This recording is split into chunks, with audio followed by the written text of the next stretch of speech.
Obando.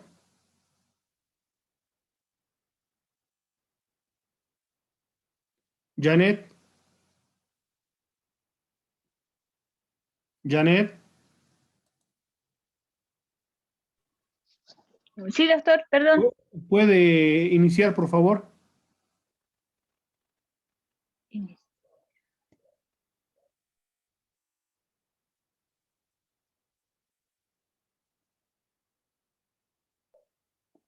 Doctor, no le he entendido la pregunta. Disculpe, recién estuve ingresando. Por favor, ¿me puede repetir? Puede empezar su exposición, le decía Obando. Creo que ya ha terminado, licenciado. Oh, ¿ya terminó? Sí, doctor, ya terminé. Sí, doctor, ya terminé. Ya, perdón. Entonces, Santa Cruz ya me ha mandado, Obando, no se olvide mandarme tanto a mi privado como al público su exposición, por favor. Está bien, Arnés, doctor. Arnés, ¿puede iniciar, por favor? De acuerdo, licenciado.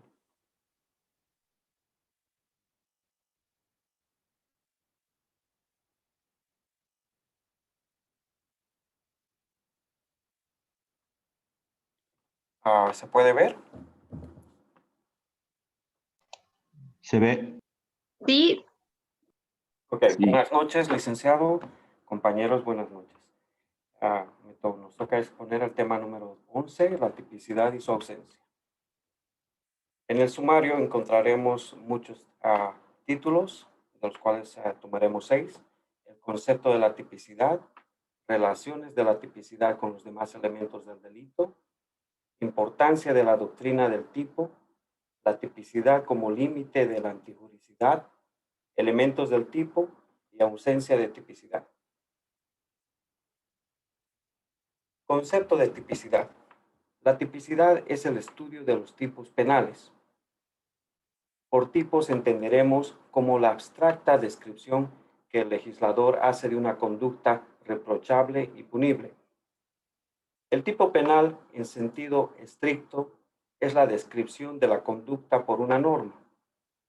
El tipo penal es enfocado desde dos puntos de vista. Tipo como sustantivo y la tipicidad como objetivo. El tipo como sustantivo es la descripción de una conducta a la que se asigna una pena. La tipicidad como objetivo es la característica de una determinada conducta de ser, adecuada a la descripción del tipo. Para mejor comprensión, el tipo es la fórmula que pertenece a la ley, la forma, la regla, el modelo específico dentro de una ley. Por ejemplo, tipos de delitos dentro de las normas establecidos para determinar una sanción.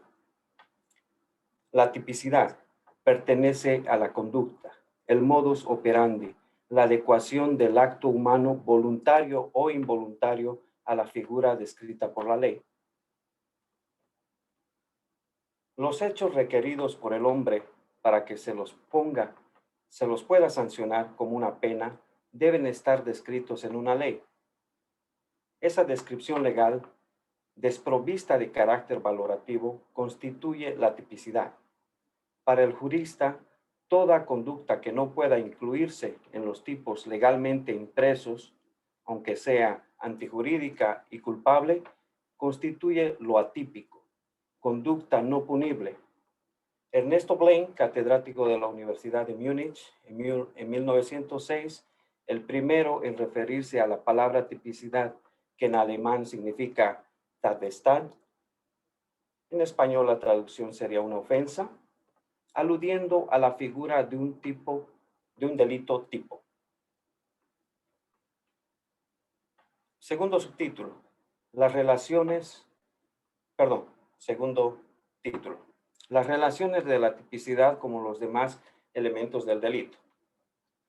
Existe una constante relación entre todos los elementos del delito, porque ontológicamente el delito es un objeto cultural y las partes que lo constituyen enmarcan la relación propia de objetos de esta naturaleza.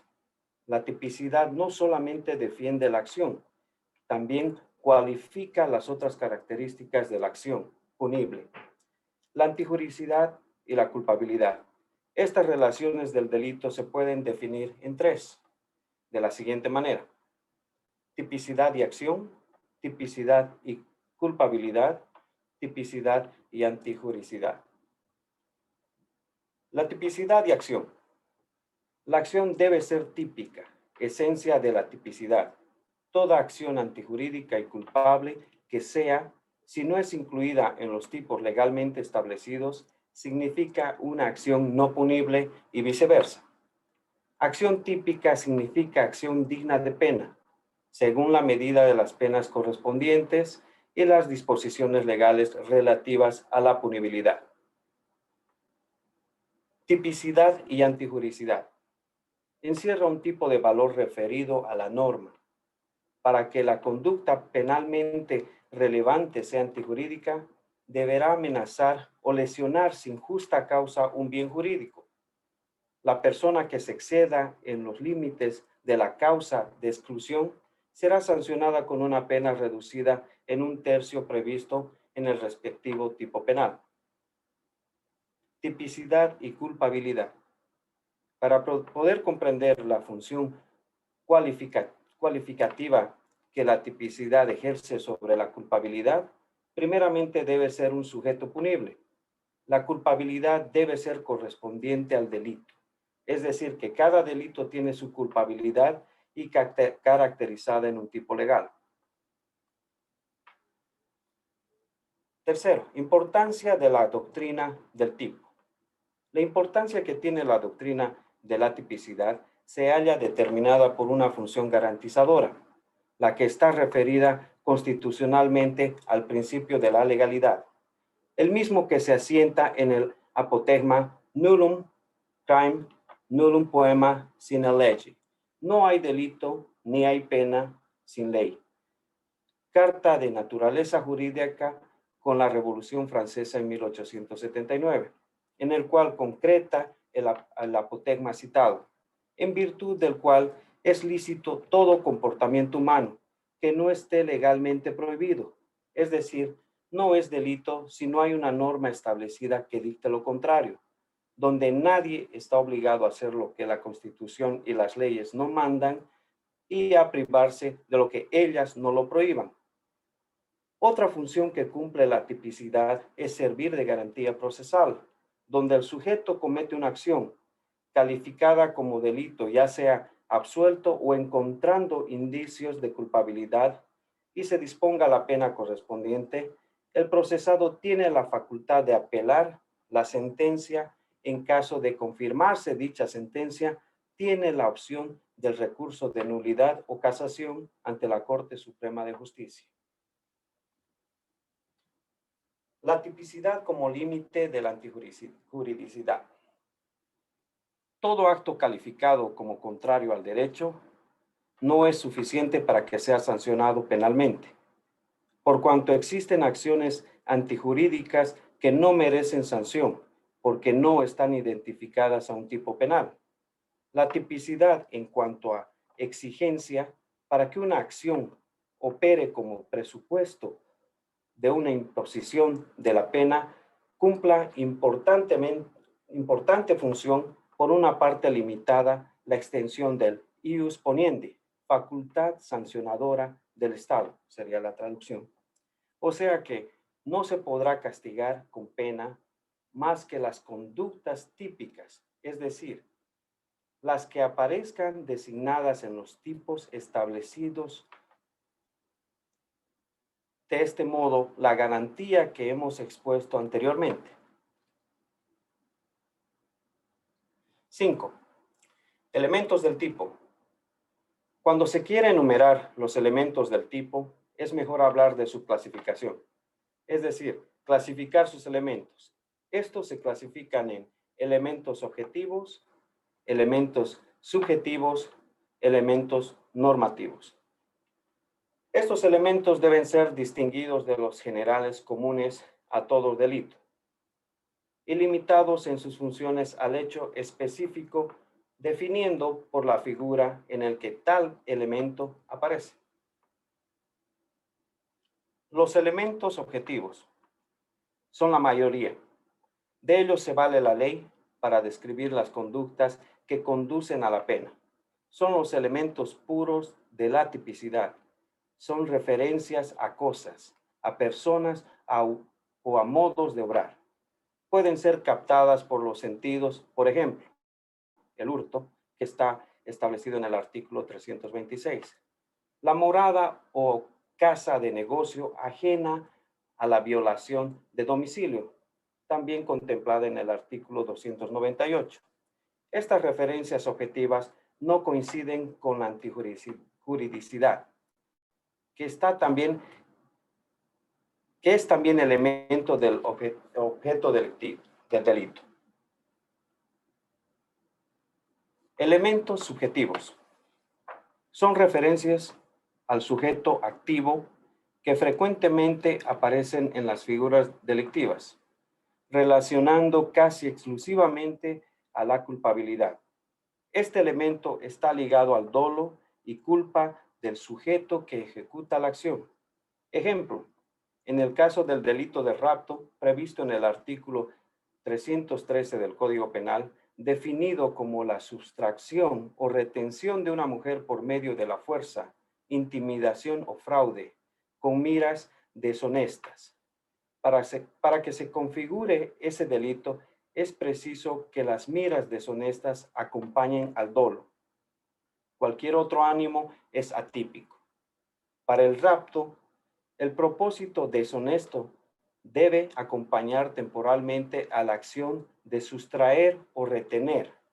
En este elemento se toman en cuenta las intenciones o propósitos del delincuente. Los elementos normativos se refieren a la valoración jurídica que se hace sobre la conducta, tomando en cuenta datos, referencias en las comisiones del delito.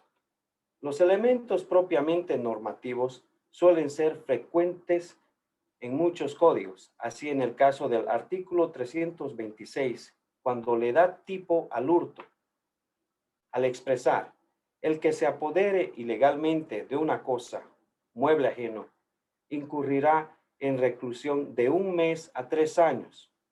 En estos casos citados estamos presentes ante un elemento normativo, porque en los términos en los que se concibe la tipicidad del homicidio y el hurto, hay una simple pura valoración jurídica de la conducta correspondiente, sin tener en cuenta para nada las intenciones o propósitos del delincuente. Ausencia y tipicidad. Los tipos penales tienen la exclusividad en la determinación de los hechos punibles, mediante la limitación que empieza y termina en cada tipo, de modo que toda acción que no reúna las características contenidas en alguna de las figuras de la parte especial no es delito. La ausencia de tipo presupone la absoluta imposibilidad de dirigir la persecución contra el autor de una conducta no descrita en la ley, incluso si es antijurídica. En consecuencia, la famosa nullum crime nullum poema sine lege, que se traduce no hay delito sin tipicidad, aunque sea acción o hecho condenables para la moral. Por muy condenable que sea un hecho para nuestra cultura, en tanto previsto por la ley penal, el principio de reserva no admite otra solución que la que declara que no constituye delito por falta de tipicidad. Eso sería todo y muchas gracias por su atención.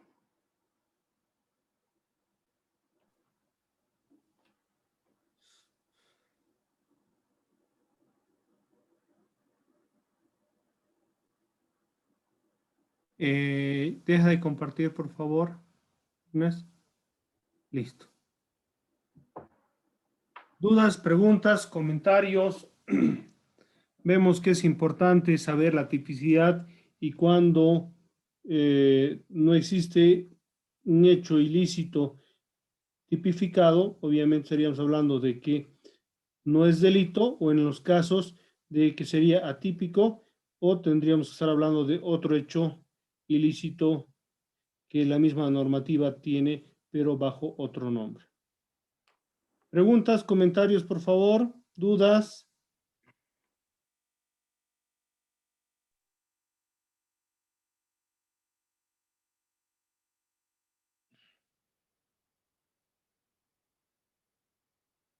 ¿Qué ilícitos creen que hoy en día no están tipificados en nuestra legislación boliviana? Bueno, en realidad esto de la tipicidad mucho ayuda para los estudiantes a momento de querer elaborar sus tesis, especialmente en materia penal, ya que buscan hechos que no están tipificados para sustentar y justificar una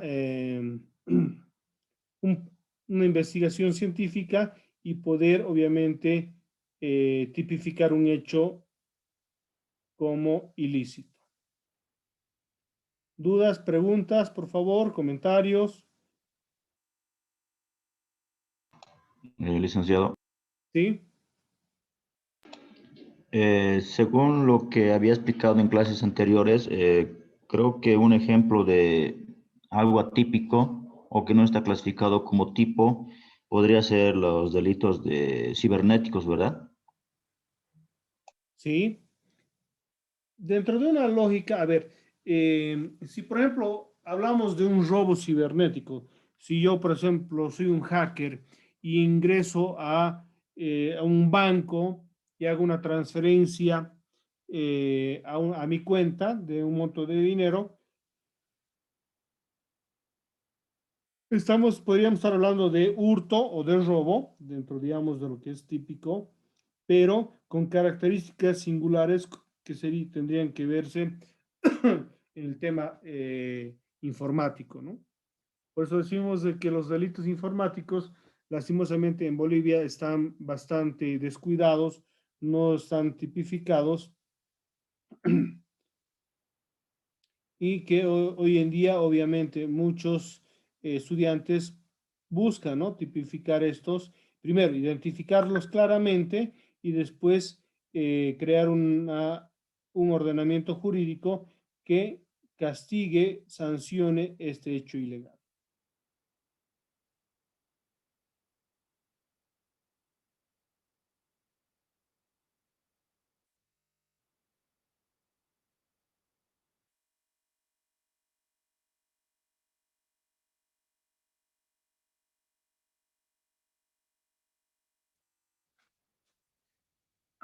Vamos a ver un video que nos habla sobre la tipicidad, pero también lo que sería antijuricidad, ¿no? Para ir comprendiendo los conceptos de la tipicidad y lo que constituye en hecho antijurídico, ¿ya? ¿Están viendo el video? Por favor, ¿me confirman? Sí, doctor, se ve. Sí, doctor. Ya.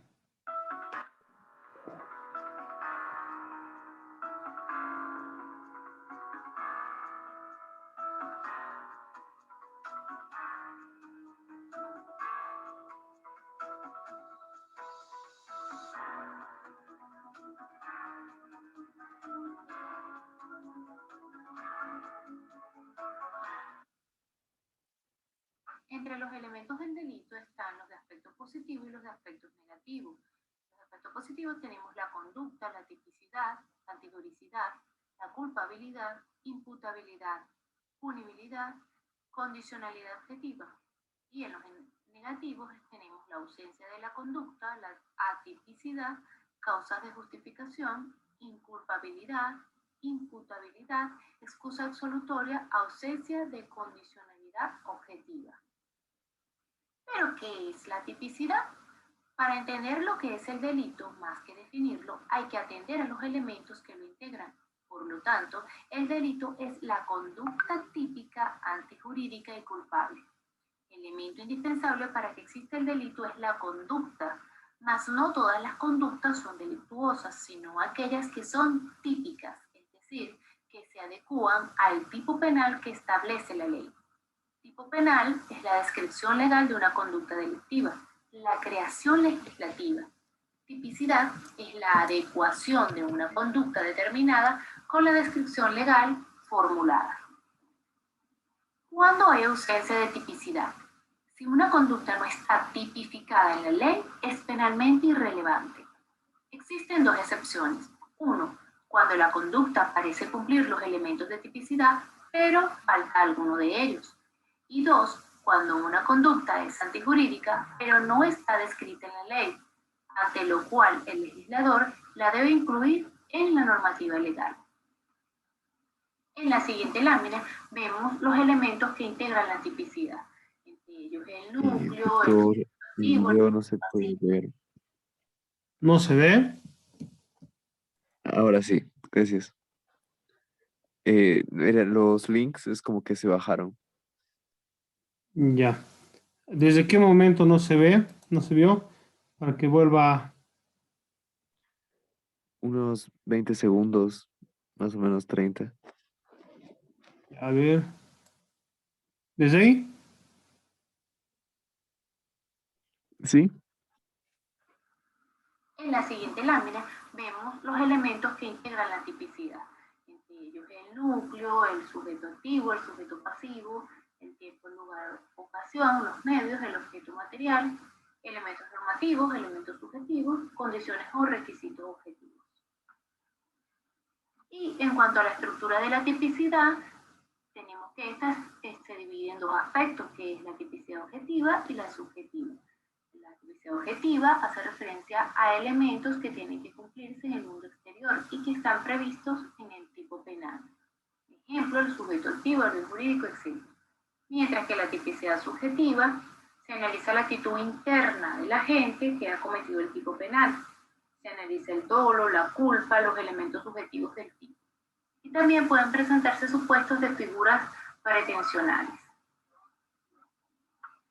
La antijuridicidad, como segundo elemento positivo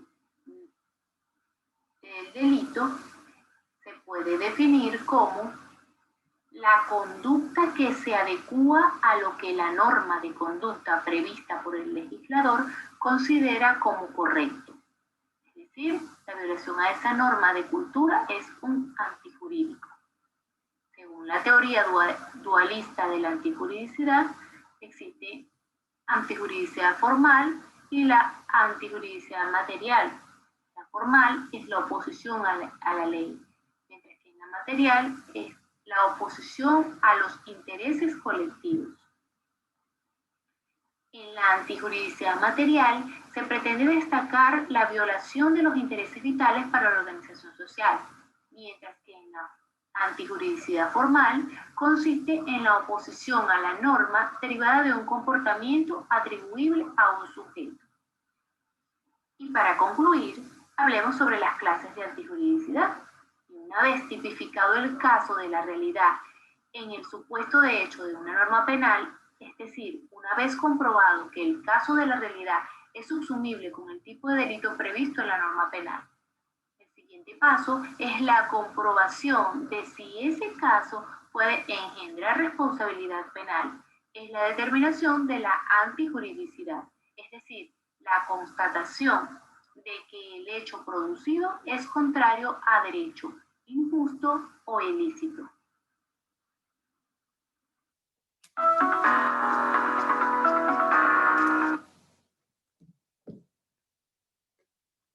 ¿Dudas, preguntas, comentarios?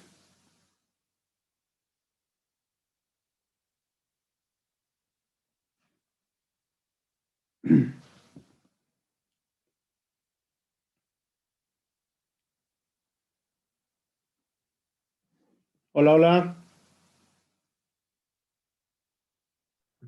No, doctor, ninguna. Ya. Rojas, Cristian Marcelo, ¿ingresó?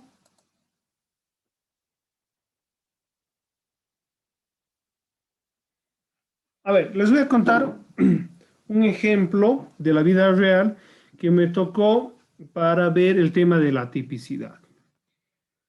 Resulta de que yo estaba en mi oficina y se me acerca dos señores, un hombre y una mujer, y me dicen, doctor, queremos que nos instaure un proceso penal contra fulano de tal. Entonces les pregunto, a ver, para ver qué delito se tenía que buscar, porque ellos me empiezan y me empiezan a contar la historia y me dicen, es que esta persona ha violado a nuestra hija. Entonces, para identificar lo que es la violación, yo recurro a lo que es el Código Penal.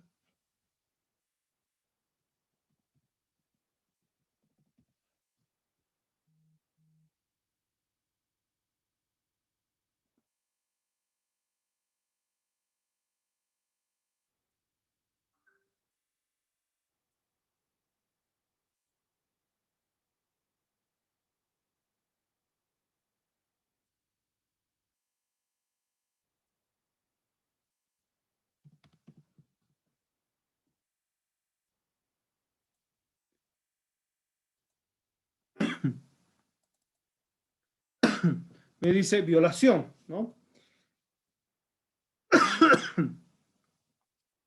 Entonces, recurro al Código Penal. Bueno, este no está actualizado. Ven un segundito. Recurro al Código Penal para ver si el hecho ilícito que me señalan constituye o no violación. Entonces me voy al Código Penal, reviso el artículo 308, que es el artículo que corresponde al de violación, el cual dice: violación, quien empleando violencia física o intimidación tuviera acceso carnal con persona de uno u otro sexo, penetración anal, vaginal o introdujere objetos con fines libidinosos, inclusive en privación de libertad de 5 a 15 años. Entonces les pregunto, a ver, dígame, ¿qué es lo que ha pasado, cómo ha pasado, para ver si constituye violación o no? Me dice, resulta que un fin de semana nos fuimos con mi esposa a un matrimonio y mi esposa se siente mal y por consiguiente nos regresamos a casa. En casa se encontraba nuestra hija sola.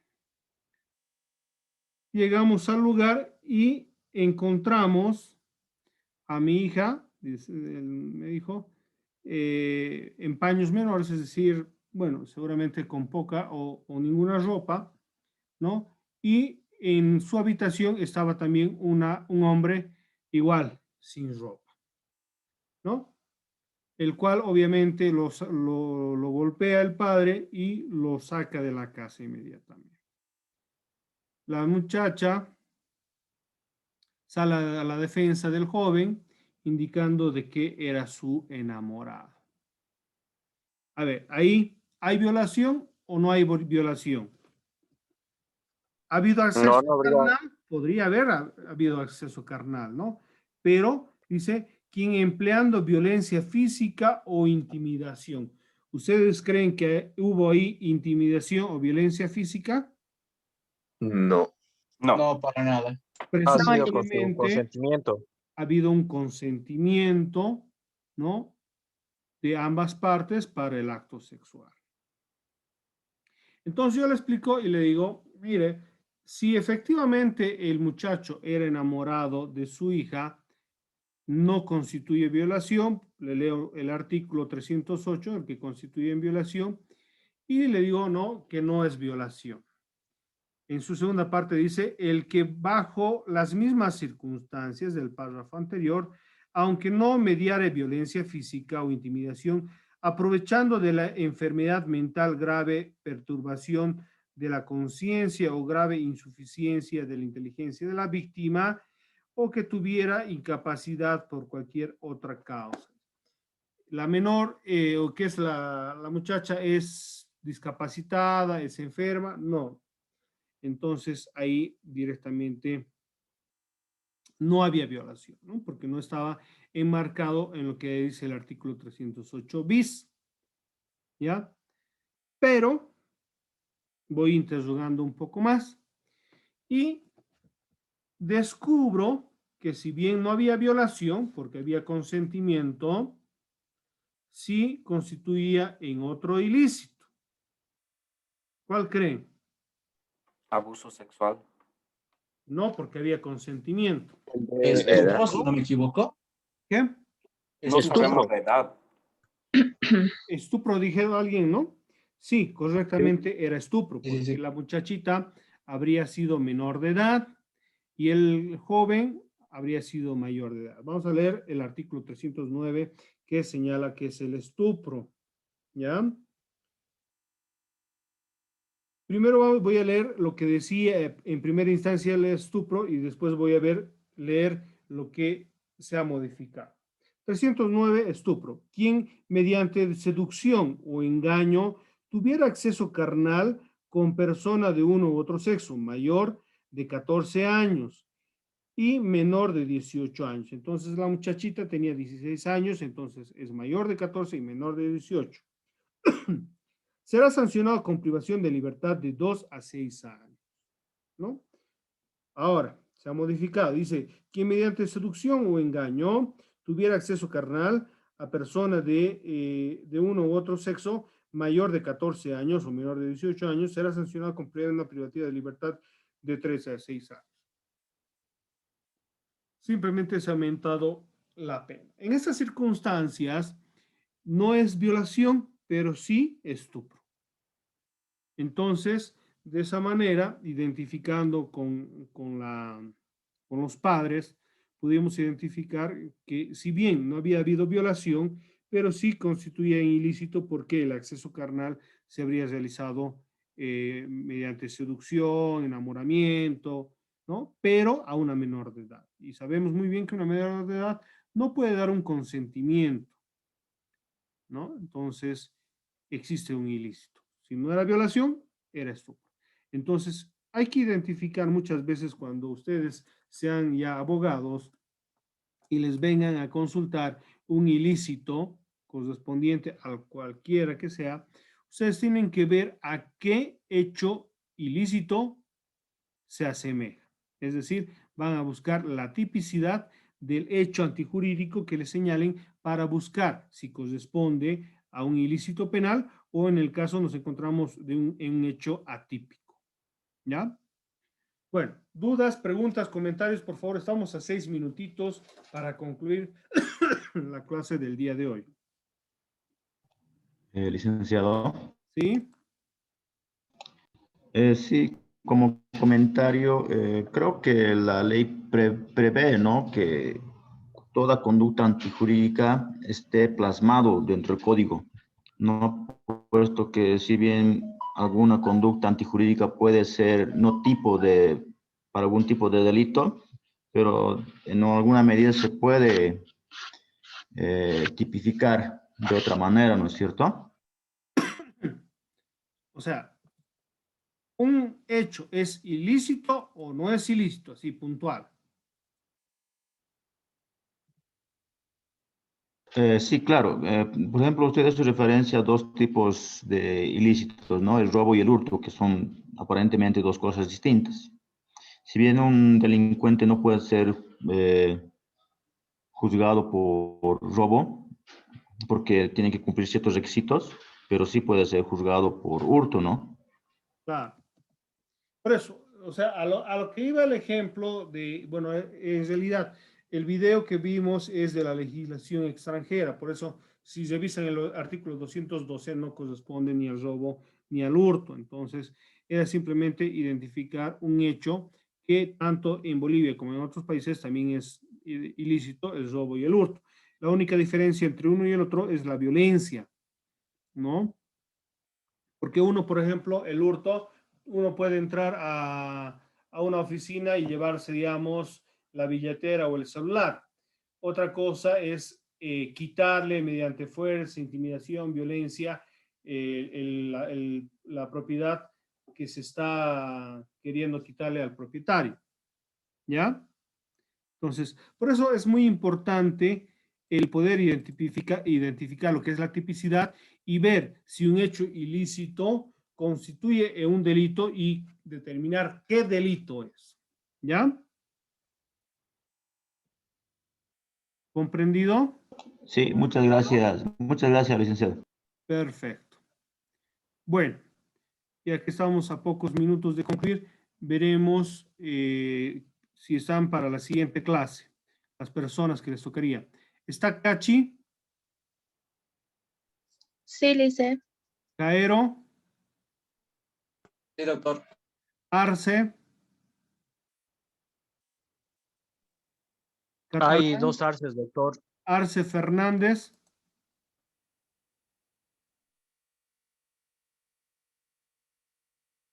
Arce Fernández, Catalán Natalie,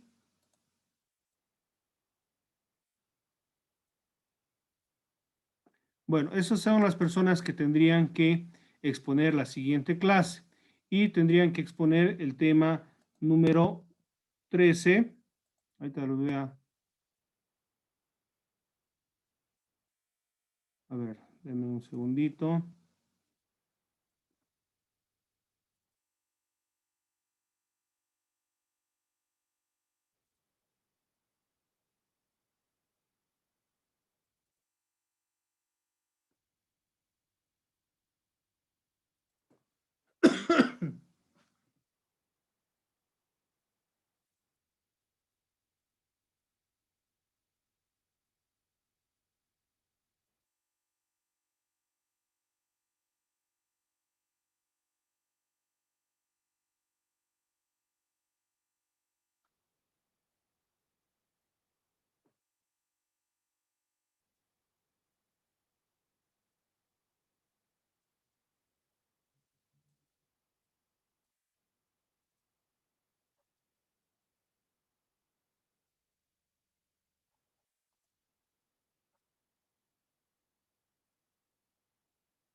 Ya.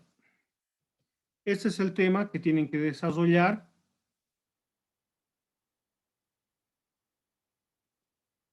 El tema número 12, que les correspondería a Cachi, Caero, Arce y Catalán, que les voy a pasar. ¿Ya? Por favor, me está preocupando. Hoy día tenía que exponer Rojas Cristian, Marcelo. Se le comunicó, no ha expuesto. No sé cuál será el inconveniente. Tal vez si tiene alguna justificación, tomaré en cuenta. Pero por favor, sean un poquito más responsables, ¿no? Entonces, Cachi, Caero, Arce y Catalán serían los que van a exponer el tema número 12, que es este. ¿Alguno está aquí presente? Cachi, Sí, Lice, yo estoy. a ver, ¿me puede escribir al WhatsApp para que le pase el contenido nomás ya?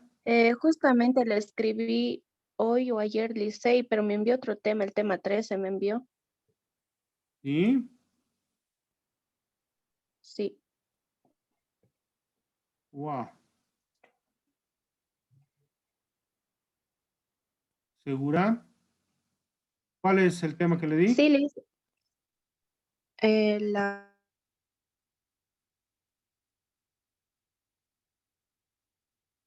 La imputabilidad me dio. Ya, vamos a rectificar, por favor. Cachi. Entonces, es el tema 12. Es que debió tener algún problemita.